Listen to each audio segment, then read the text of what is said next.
یہ دیکھا گیا کہ سیاستدانوں کے جو اولاد ہیں، بچے ہیں، وہ جاتے تو ضرور ہیں بیرون ملک، اچھی اعلیٰ تعلیم حاصل کرتے ہیں، but they come back to Pakistan and they choose to do the politics. میرے خیال سے it's person to person variation, ہر کسی کا اپنا شوق ہے.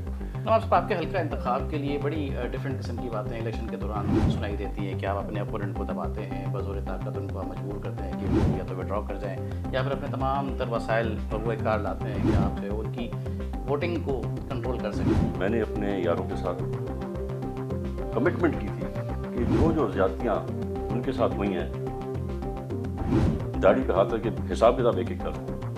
اور آپ میرے دوستوں کو، میرے پارٹی ورکرز کو، میرے بھائیوں کو کام کرتے ہوئے دیکھیے، وہ کام بھی دل سے کرتے ہیں اور آپ کو اس کے کام میں نظر آتا ہے اور رزلٹ دیتے ہیں. یہ 2008 میں جو گورنمنٹ شروع ہوئی اس وقت کے حالات تھے، پھر 13، پھر 18، پھر اس کے بعد 23. How do you find it? الحمدللہ 2008 سے لے کے 2025 چل رہا ہے.